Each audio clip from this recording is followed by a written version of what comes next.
Hello everyone and welcome back to the channel.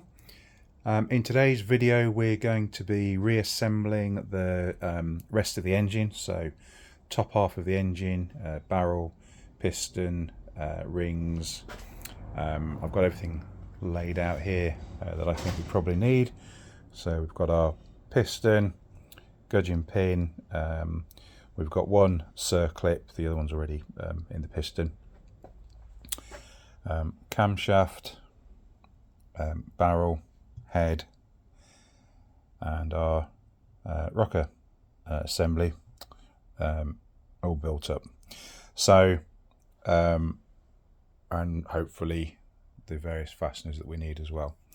I've also got a top end gasket set made by Vertex. I don't know whether Vertex make good gaskets or not, if I'm perfectly honest. However, it did come from Yam Bits, so those guys seem to know their stuff, so I'm pretty sure that that this should be fine. So we should have all the gaskets we've got in here. We've got gaskets for things like the clutch cover, sorry, get the right way around, clutch casing, and the stator casing. We've also got new gaskets for the bottom of the barrel, top of the head, or sorry, I should say head gasket, barrel gasket. We've got some new crush washers, the copper ones for the exhaust ports, and we've got various O-rings as well, which will get replaced as we go along. There are some new valve stem oil seals in here as well, but I would already replace those when I ground the valves in previously. So as far as the bike goes, there has been more progress while I've been off camera. Let me just get the cloths off a little bit so you can see what's going on. So the exhaust is now refurbished. That was all fine. It's been painted in black,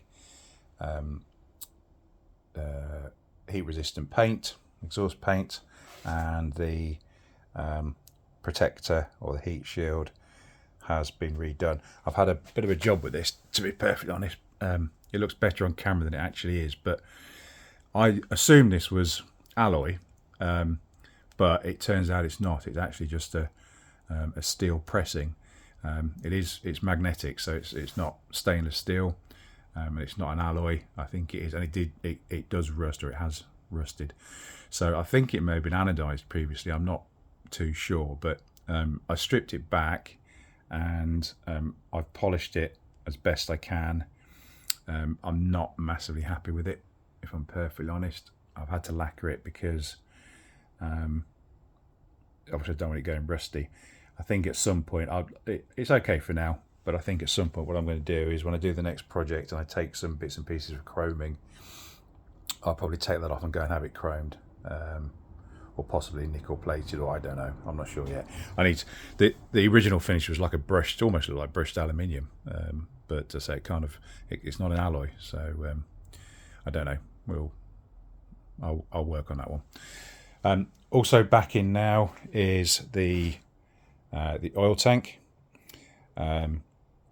The oil tank splits in the middle and is held together with several screws. I did split it. It doesn't mention splitting it in the manual anywhere, but I did split it just because frankly I was nosy and I wanted to see what was inside and what state it was in. It was a bit gungy inside, but it wasn't that bad, to be perfectly honest. These stickers I've had made up because the ones that were on there had all gone yellow and crinkly, so I took a picture of the original ones and sent that off to a printer, and he's basically come back and he's printing me, in fact I've only got 4 but I only need 2, but that just finishes off the oil tank. There's one on each side. So that's the oil tank all back together, all cleaned out, all back on, all ready to go.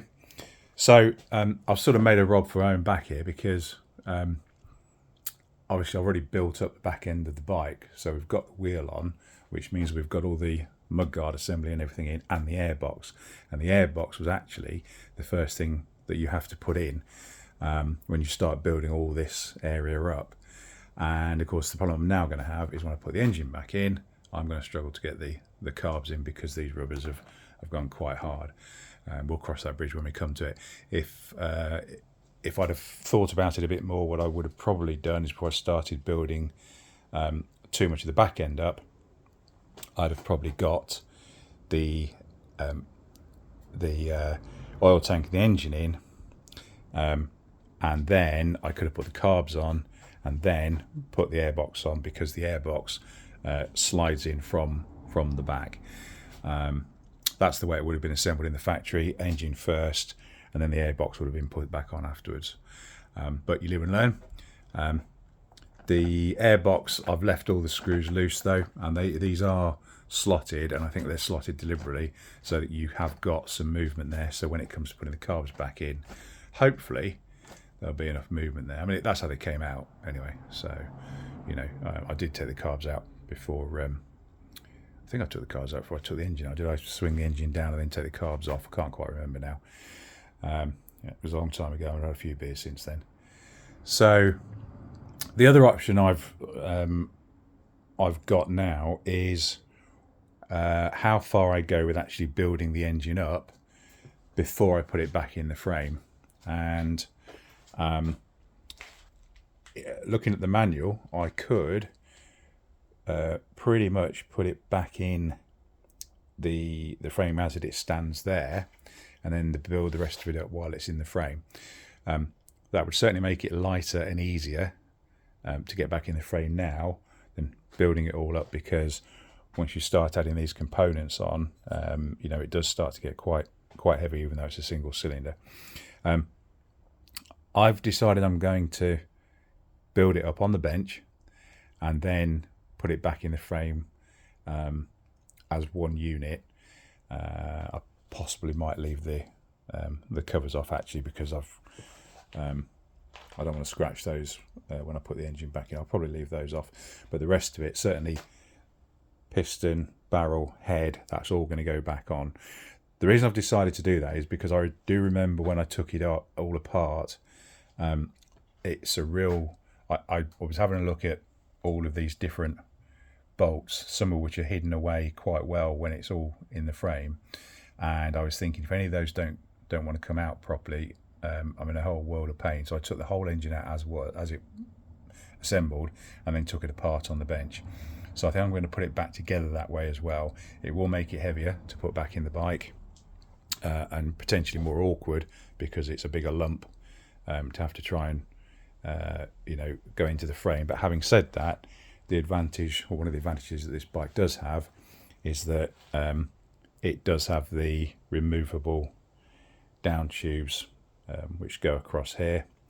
So it should be, hopefully, a relatively straightforward job to get the engine balanced on this lift, and then as I jack this up, the engine can come up, and then hopefully the first thing we'll be able to do is to get it bolted into these bolts here, and then I can swing the engine up, get it mounted onto the top mounts which go into here, and then I can worry about the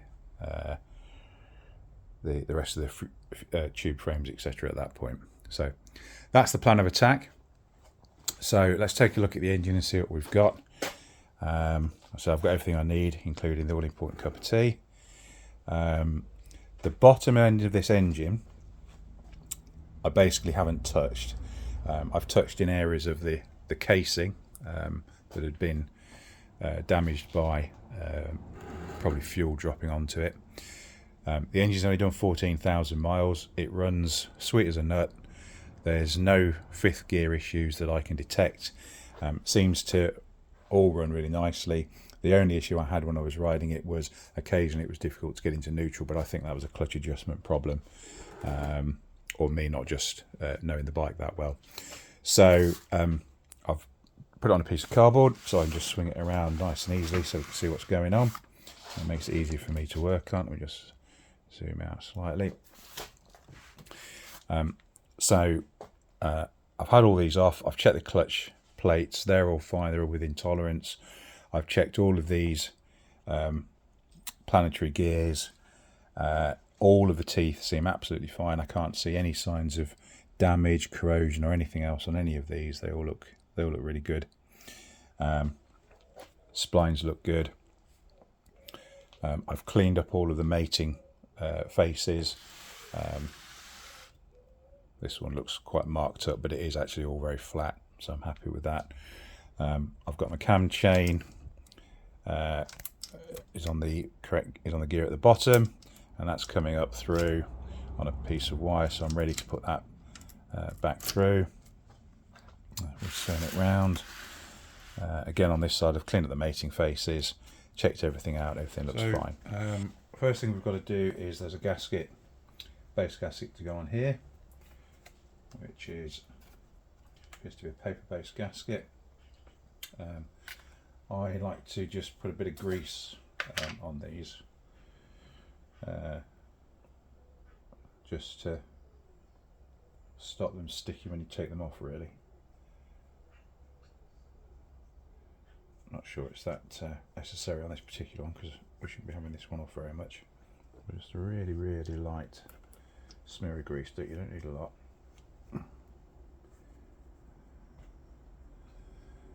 It's probably more important just putting a bit of grease on things like the outer cases and stuff that you might take off to change clutch plates or that sort of thing if you don't want to have to change a gasket. But it's not going to hurt on there, so we'll just drop that onto there, and then we can feed our chain through here, and then just drop that onto there like so.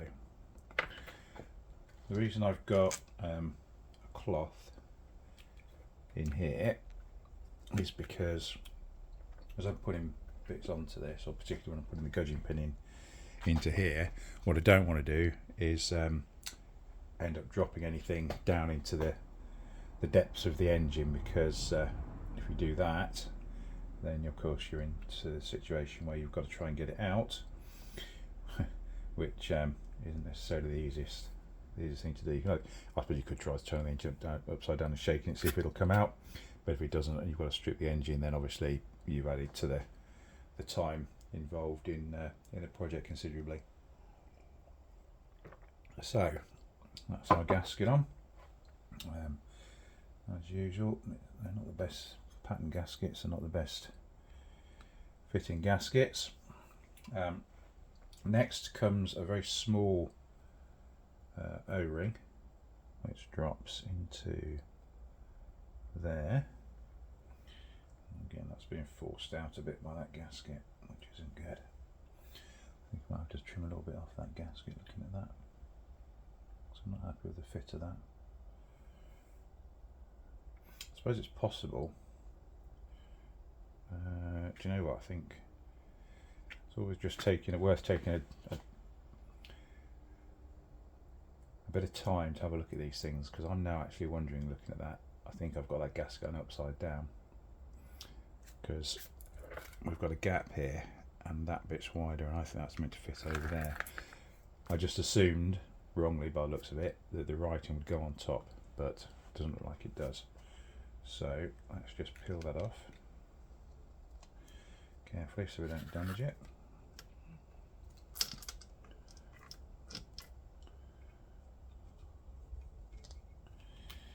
And we'll try and fit that the other way around. So there's no point rushing these things. Take that out of there. And we'll just flip that over. Feed that back through.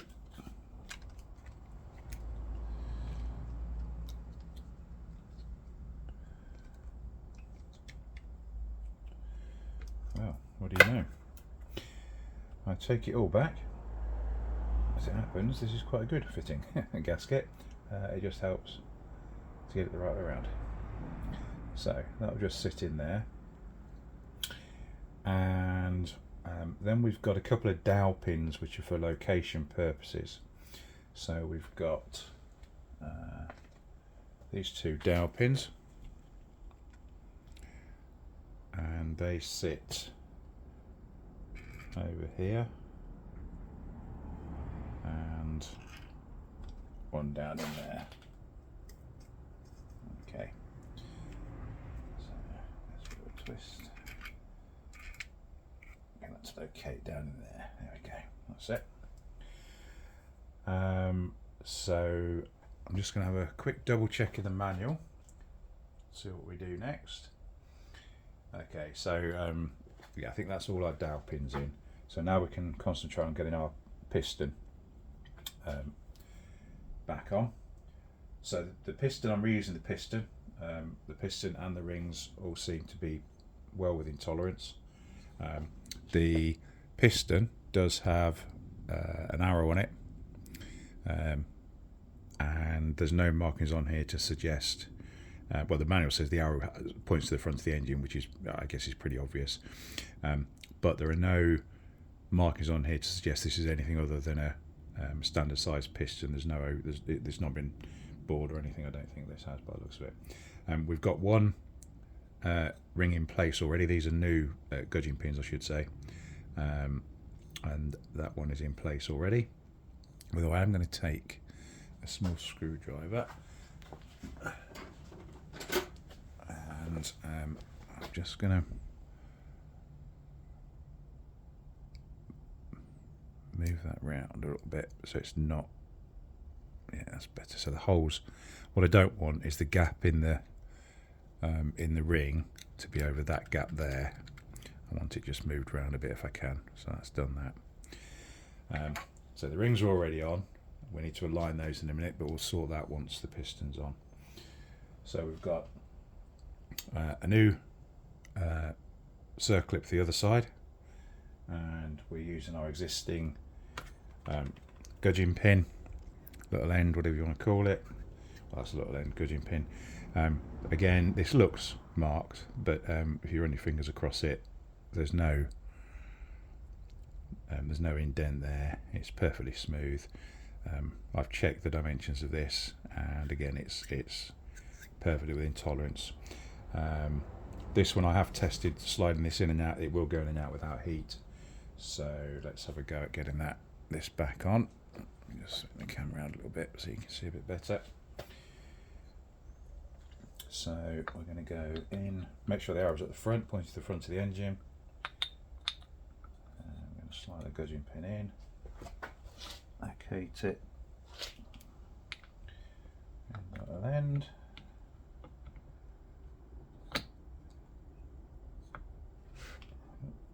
There we go. And then slide that home, all the way home. And then we just need to make sure that it's located right up against that gudging pin, that circlip, which it is. And now we've just got to get the circlip in the other side. Okay, so I've got the circlip in place, and then I've got, this is just a very blunt screwdriver, so very carefully I'm just making sure, oh, there it goes, hear that click, I wasn't quite in, so that's now clicked into place, and I can see that's exactly where I'd want it to be. Okay, I should have also mentioned that when you put the gudging pin and that back in, you should really give it a decent squirt of assembly oil.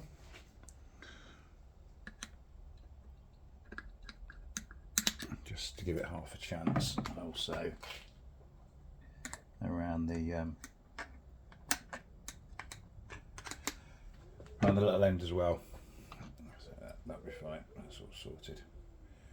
So I'm happy with that.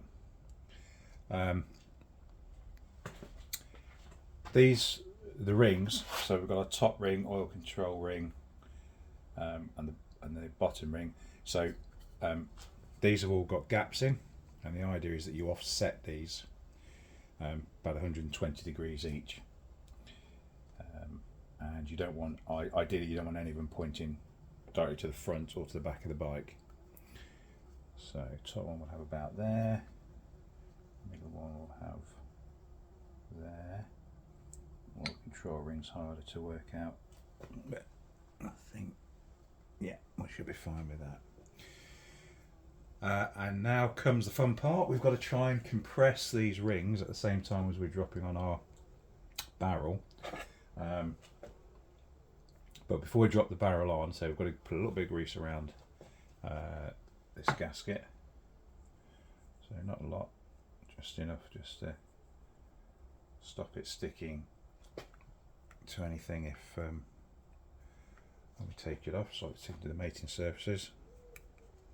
So I'm literally hardly putting anything on that at all, to be honest.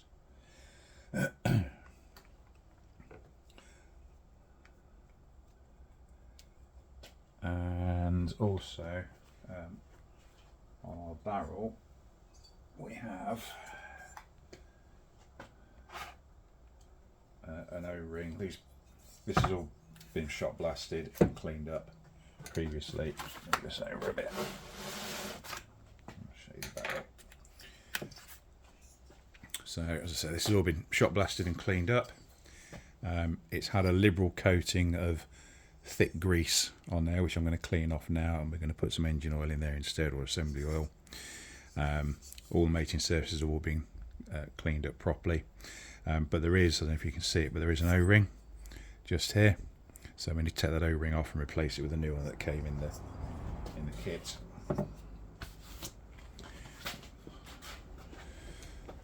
Okay, so my blunt screwdriver, so just lift that up a little bit, get my fingernail under it, there we go. Okay, so that's our old O-ring. Put that to one side, so now it's the old one. And that one goes our new one. Just make sure that's clean. Drop that over.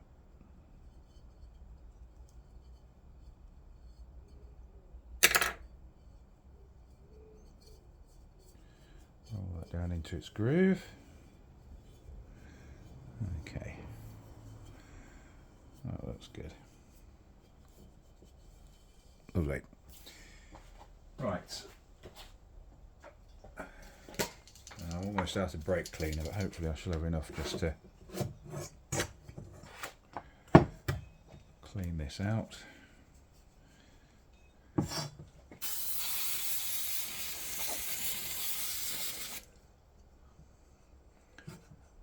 Nice clean cloth here that is not contaminated with anything.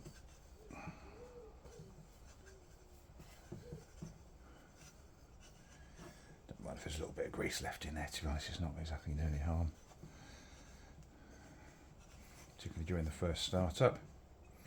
Okay, so you can see, hopefully, I don't know if you can see in it, you can see the hone marks in there. And then if you look further down, you can see some very light scuffing in there, but nothing major. So in fact, on most of it, you can still see the hone, just about see the hone marks on the rest of the cylinder, the rest of the barrel, I should say. So I'm happy with that.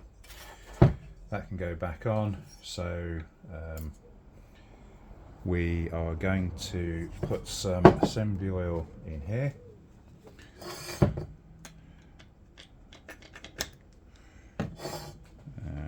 Just roll that round, run that round, get that all nicely coated. Oops.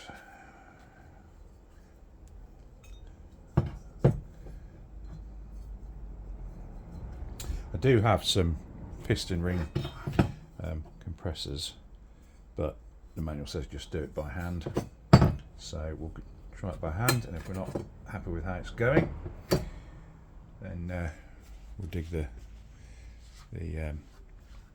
piston ring compressors out, but we'll see how difficult or easy it is without, and then see how I go. So the trick here is to remember to make sure everything's nice and clean for a start. Let's get that off there, make sure there's no gunk in our, that's nicely coated with oil, and then we've got to make sure we've got our cam chain, of course, coming up the cam chain tunnel. Otherwise nothing's going to work, nothing's going to go back together. It's a little bit fiddly trying to do this and keep out the way of the camera, but hopefully we'll get there.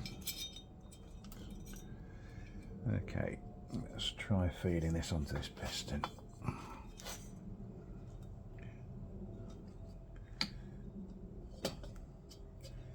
Okay, so that's sat on the top ring now, I can feel that.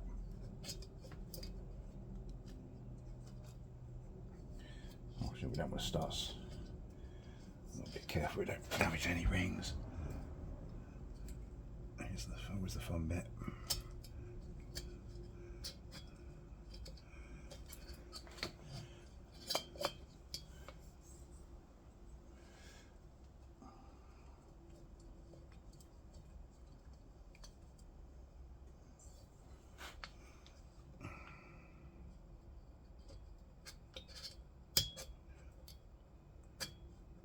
I think that's gone on the first ring.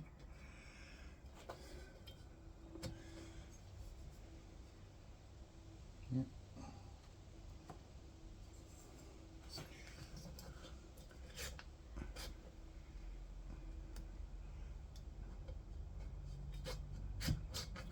Second ring. These have got a reasonable lead in on these, so it's not too bad.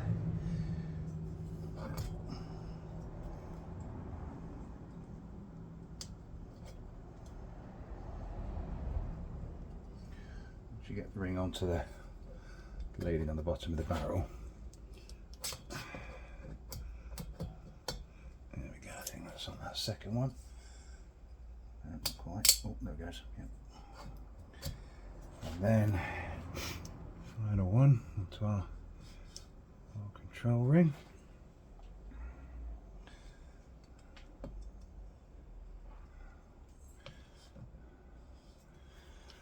There's no point trying to force it because all you'll do is end up breaking a ring.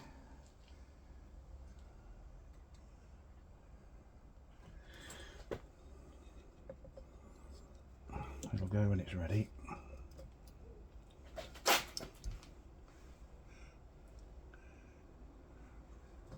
See the edge of that ring there.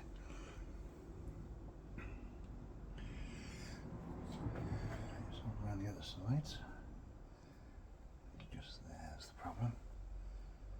I think use the flat edge of my screwdriver on there.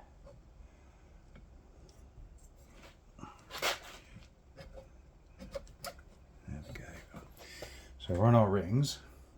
Now we can take out the cloth. Oops. And then carefully get it lined up.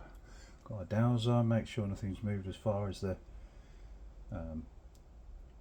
O-rings, etc. of concern. They all seem okay. Then we should, oops, don't disappear on me. Here's the cam chain.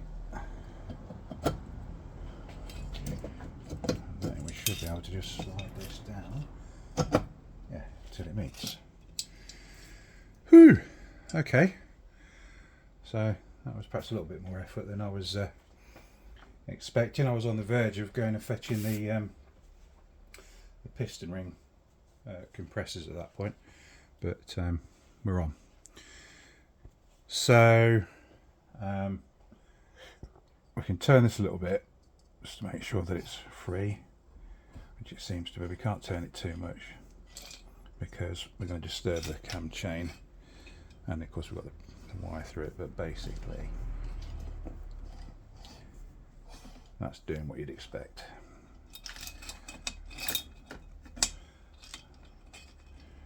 Okay, there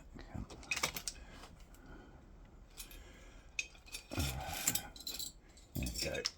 Cam chain's all the way out. I think I've got caught down the bottom. Right, okay, so that's that on. Now we need to look at putting or securing this down into place. That's done with a couple of securing nuts and a couple of washers that go on those, and a couple of bolts, or a couple of I think they call these cap heads, looking at the manual. So basically the cap heads go down here and here, and they have washers underneath them. There are washers already down in these holes. I didn't realise they were there when I was sandblasting all of this, but they are there. They haven't been disturbed. They haven't come out. So they're staying down there. So these can pop down into there, and they go on those. And then these two, with these two washers, go on round this side. So you've got two studs, one here and one here. Those two go on there, and then finally you've got two hex bolts which go into there and there.